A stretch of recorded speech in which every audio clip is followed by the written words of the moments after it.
take 3. Okay, we got Christoph on the back of the camera, first for Christoph, me, and this is Robin Davie. Once again, not Robin Knox Johnson, Robin Davie. 2 old blokes talking about GGR. So good to be back in France. Good to see you back. I hope you had a good trip in Yeah, it was cool. So you kept your rig up. You've got, just explain those that don't know, Robin bought JEAN-LUC's first new rig for the GGR. Okay. It's a great rig. I've got it and I'm happy with it. Yep, okay. And we put a post in, a few posts down from this one, where we did a video review of it a month or 2 months ago. So you can see all about it on the hard. We went over all the fittings and stuff. And Robin's now got it up. It's all looking good. And there's been a lot of interest in what happens to the brake and what caused Jean-Luc to think he was going Chichester class or even worse, but now he's back in the race. So yesterday, Christoph and Lionel, Jean-Luc's manager, went through the rig and we sort of left the drawings here. I grabbed him when he came in. It was an unexpected visit, and I said, "Hey, I want you to talk about the issues," because he went through it all with Jean-Luc by ham radio and with the riggers here, and worked out what the risk was for having a serious problem if he didn't fix it right and so on. So for whatever reason, he decided to carry on.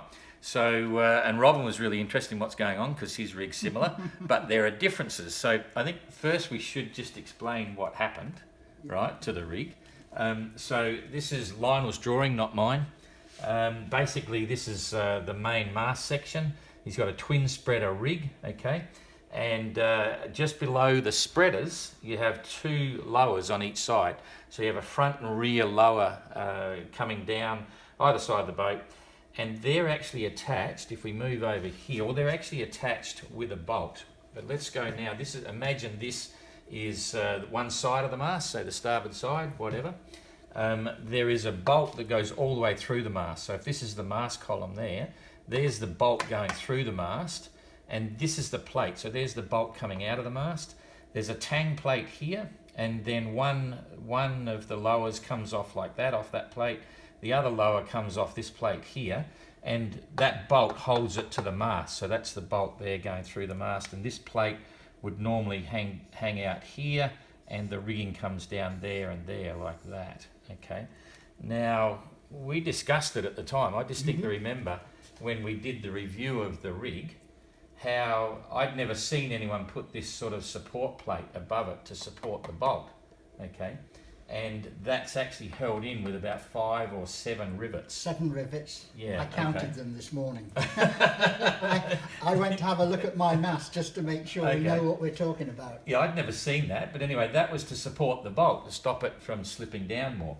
And now what's happened during the course of Jean-Luc's pitch pole, and we'll talk about that in a minute, one side of the bolt, instead of it going through the mast like that, one side has dropped down. So this side is okay, and as it dropped down, it's torn a big tear in the mast section. So it'd be like this bolt here, if this was the good one, it's now repositioned down here. It's just torn a slot in the mast section like that.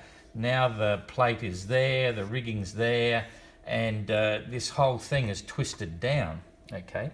So if we come back to the mast section here now, and you can see this is showing the bolt down. Obviously, the lowers on this side were very loose, and that's a big issue, because if the lowers are loose, the mast section can wobble back and forwards. The opposite side should have been okay, but because these came loose, it means the mast section can also move a little bit to that way, which loosens off both sides. Big problem. It means that the whole 2/3 bottom of the mast section has lost its column, and it can move sideways as well as back and forwards.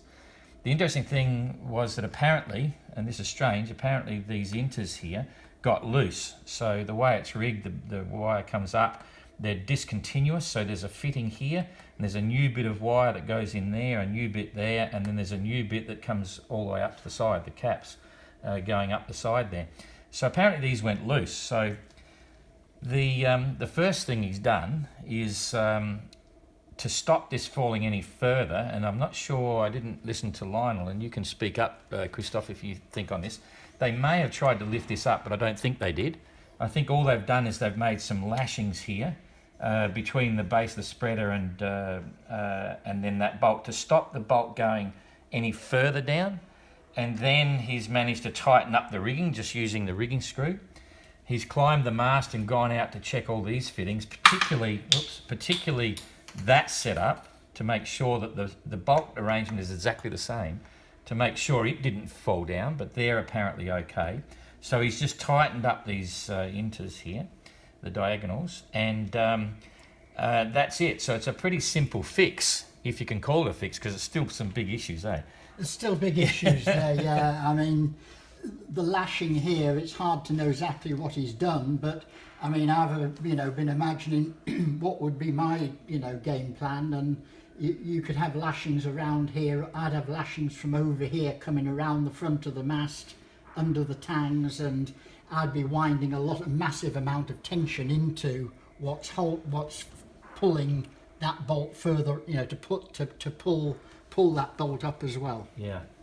Okay, yeah, so we're not, anyway, so the main objective is to stop doing that. We've got a problem with the gimbal.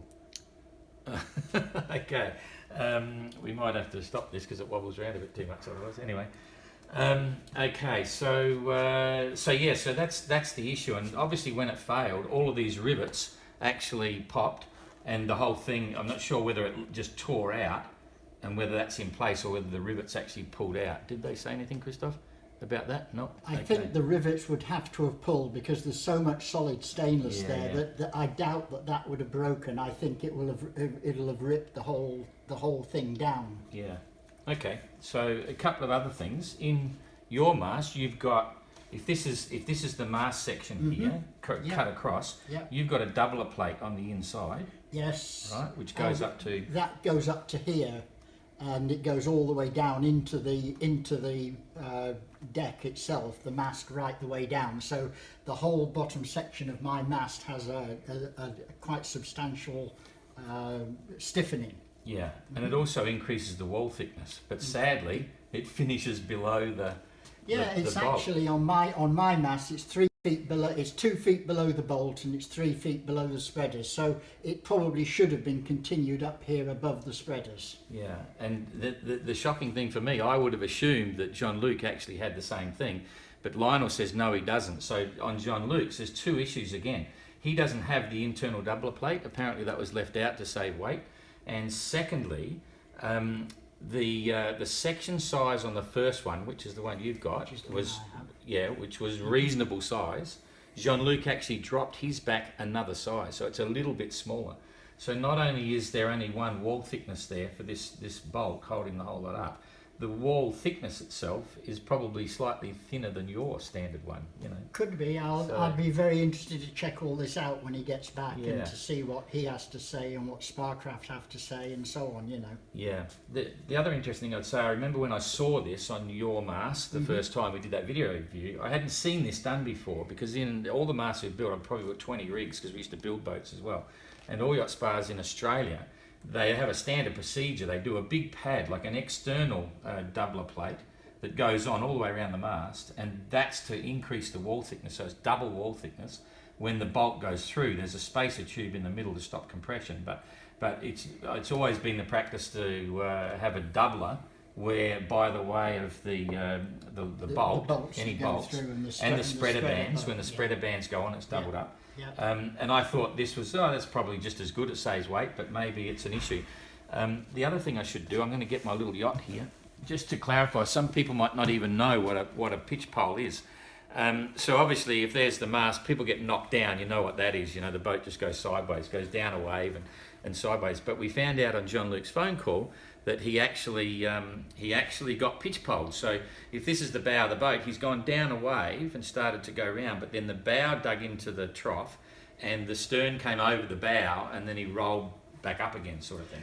Yeah, and it's different to a roll. You roll and get knocked down, but if you really get on a steep wave, it's certainly possible to go bow in and well, you've put got a huge flick loads on the mast as well, more so than probably a knockdown. Massive shock loads. That's what's caused this, a massive shock load. You see. And so that leads us into the next subject, which is the whole issue of whether boats are streaming drogues or towing warps or hoving to or running fast before it. And it's unusual to get a pitch pole, But basically, what happens is, when that happens, it's serious for your boat. And Jean-Luc's a fan of going fast, so the same as Bernard Matessi was a fan of just keep the boat going. So he wasn't towing any drogues, he wasn't towing any warps. He was just going before it. He had a little bit of head sail out and had everything stowed and secured. He screwed his floorboards down, all that stuff. And he got this really bad one. So that's going to stir up the debate even more. Oh, yeah, I mean, the debate will go on, it'll go on forever. I mean, people have always been debating what's the best way to do it. Yeah. And the only best way I can, come across is you've got to go out, you've got to try it, you've got to decide for yourself what works. Yeah, exactly. And that's what Mark Slats did in that really bad storm that Gregor and Tommy got in. He was experimenting on a lot of stuff all the time, trying to work out what goes on. And it's interesting, I asked most of the entrants coming through the Hobart stopover, what are you doing? Are you towing a drogue or are you towing this, that and the other? Susie's got a series drogue but doesn't like using it, because it's too dangerous and hard to get it out and get it in. So she hasn't really been using it. And no one's keen. I haven't met any entrant yet that says they're keen to run a drogue because of the danger of the loads involved, getting it in, getting it out. Some of them are towing warps. It'll be interesting when they've all finished to get their opinions and do a matrix of who's doing what. I think they're still experimenting. My feeling is, towing warps is a good option, and it's certainly something that I, have done, but not very often. And certainly for the, as we've got some time now before the next race, we're going to go out and find some storms and Sounds like fun. Yeah, no, it will be. I mean, we've got to try. We've got to find out what this actual boat's going to do. When we're towing warps, we've got some, a bit of drogues, and we're going to try some things. Exactly. Got to. I did this list. So pitch pole drogues, barnacles. Okay, the big deal with barnacles. Uku was the funniest one. Uku came into Hobart. Wasn't interested in diving, too hard, too wet. Not a water person, but he's seen Susie slowly catching up now. So he's gone in, just wore his survival suit. No weights on it. He doesn't have a mask. He's doing it without a mask. He rigged some ropes and pulled himself. I said, "How'd you get down? Do you have any weights?" And he said, "No." He pulled himself down on the ropes. So so that's kind of interesting. What's happening there? We've got a camera problem. You turn it off. Just turn the gimbal off. Right, if you overrode the gimbal, turn it off. Is the light off? No, otherwise no. Hang on, excuse me, folks. Yeah. Well, you're overloading it. Boom. Just turn that off. That's why it's red hot. Now it's off. Just hold the camera.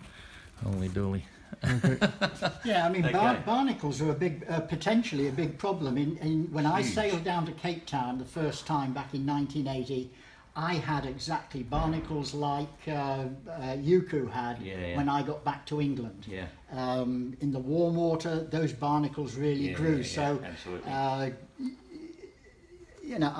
kind of had a plan pretty similar to Jean-Luc's, with some very, very good anti-fouling, and it's really necessary. And I think you've got to swim and check your hull frequently. Yeah, I know there's something went wrong with Uku's anti-fouling, and I know Tapio's really miffed because he ordered the really good stuff and they put on the really weak stuff for freshwater type situations. I mean, that's terrible for Tapio. Yeah, I know.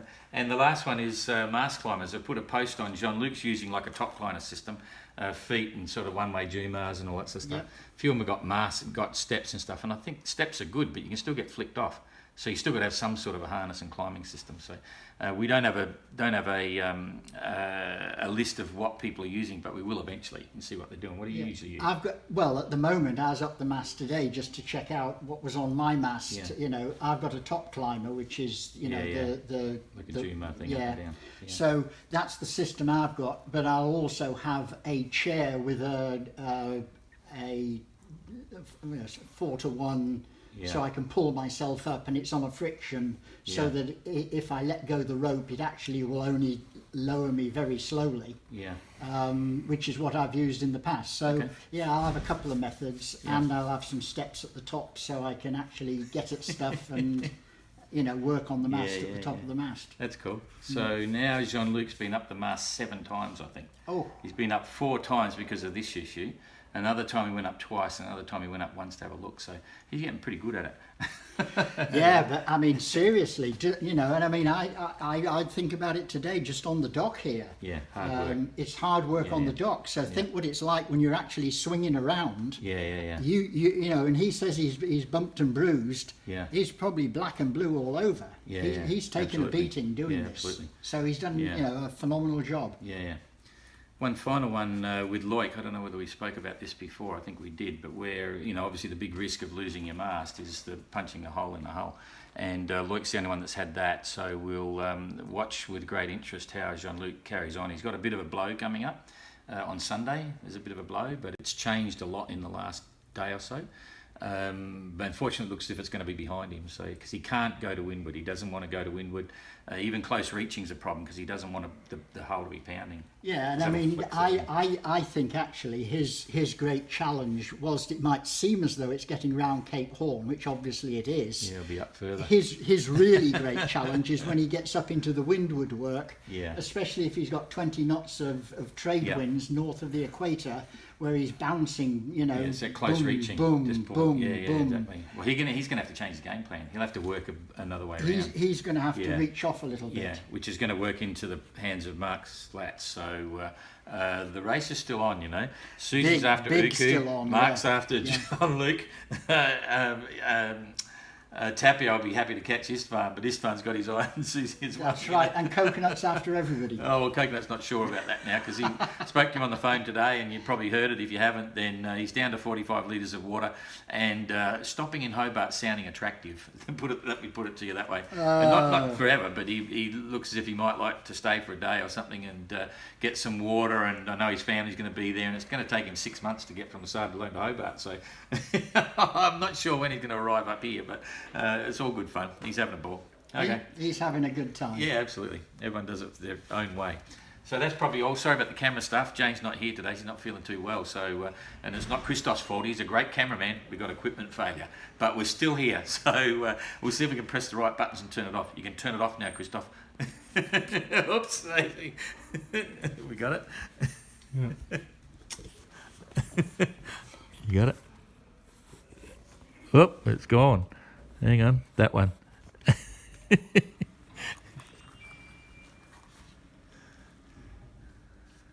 we off?